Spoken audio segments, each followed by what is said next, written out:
Rich dad poor dad के पर based एक स्टोरी टेलिंग ब्लॉग सीरीज़ का एपिसोड आज 8 है। अमीर लोग कौन से असेट्स नहीं खरीदते हैं और कौन से असेट्स खरीदते हैं, ये दोनों में बहुत बड़ा डिफरेंस है। सबको लगता होगा कि नहीं सब कुछ सेम है, बट ये दोनों एक दूसरे में कम्बिनेशन का डिफरेंस है। मैं तुमसे एक सवाल करना चाहता हूँ, अगर असेट ही अमीर बनाते हैं और असेट ही अमीर खरीदते हैं तो फ़र्क क्या है? आखिर दोनों में फ़र्क है क्या? क्या वो सिर्फ बड़े घर खरीदते हैं, महंगी गाड़ियाँ, लग्जरी लाइफस्टाइल? नहीं। और ये बात मुझे पहले समझ नहीं आती थी कि आखिर अमीर लोग और अमीर कैसे बन रहे हैं। मैं सोचता था जिसके पास बड़ी गाड़ी होगी, बड़ा घर होगा, वो बहुत ज़्यादा अमीर है और बहुत ज़्यादा रिच है। बट ऐसा नहीं होता। अमीरी का जो मेन फंडा है वो घर से और गाड़ी से होता नहीं है, क्योंकि जो घर और गाड़ी है वो असेट तो है, बट वो पूरी तरीके से असेट नहीं है।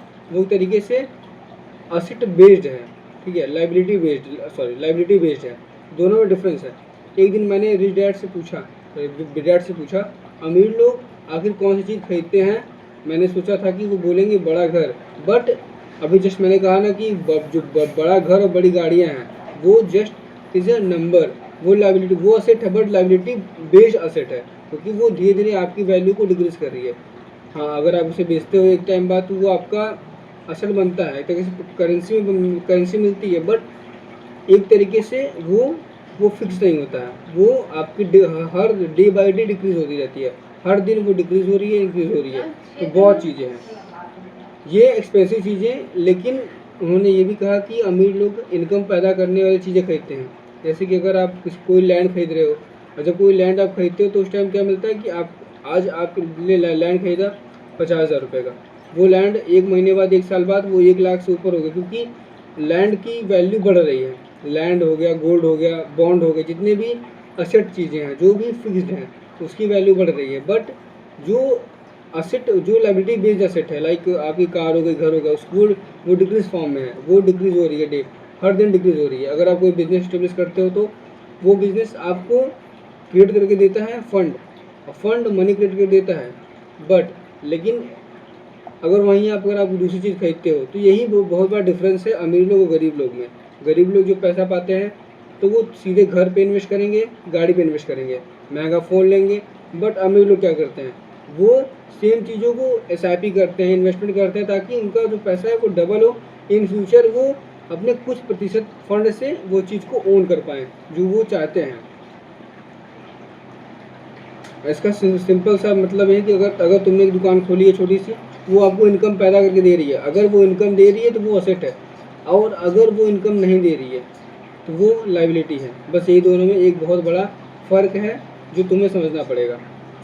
जो middle class, upper middle class और रिच फैमिली में जो डिफरेंस है वही है, क्योंकि मिडिल क्लास व्यक्ति के पास जो भी चीज़ें आती हैं वो आते ही ख़त्म हो जाती है, क्योंकि वो उनकी गणना नहीं करता, उनका मैनेजमेंट नहीं करता।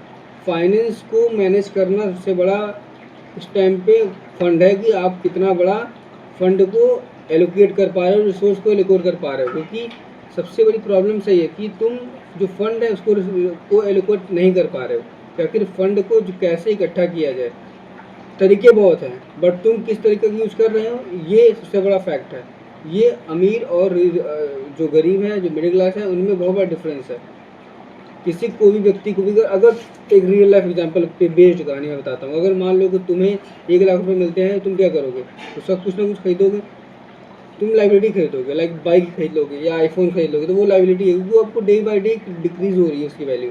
बट अगर आप 1 लाख रुपये इन्वेस्ट करते, अगर मान लो सबसे सेफ इन्वेस्टमेंट अगर FD में भी डालते तो 7% रिटर्न मिलता, और 5 सालों बाद, वो 6 सालों बाद आपका पैसा डबल हो जाता। 1 का 2 लाख होता 7 से 8 सालों में, 7 साल में का पैसा आपका डबल हो रहा है तो क्या है। बट कोई चीज़ें आपकी जो वो चीज़ है वो आपको वैल्यू डिक्रीज भी तो कर रही है, सबसे बड़ा यही है। तो जो इसका जो गेम चेंजर है कि जो आप ये जो ट्रैप में फंसे हुए ना, ये जो ट्रैप है, ये ट्रैप कभी ख़त्म नहीं होने वाला है। ये ट्रैप तभी ख़त्म हो सकता है जब तुम चाहोगे, और तुम चाहोगे तब ये ट्रैप ख़त्म हो सकता है, नहीं तो ये ट्रैप चलता ही रहेगा। और डे बाय डे तुम्हारी फैमिली फिर इसके बाद आगे बढ़ता ही रहेगा, क्योंकि तुम इससे निकल नहीं पाओगे। जब तक तुम उसमें प्रयास नहीं करोगे तब तक चांस नहीं है कि उसमें निकल पाओ। और सबसे बड़ा जो ट्रैप है, जो मनी का ट्रैप है, वो हम देखेंगे एपिसोड 9 में। सबसे बड़ा जो मनी का ट्रैप है कि आखिर जो ट्रैप में इंसान फंसता है, वो ट्रैप हम एपिसोड 9 में देखेंगे।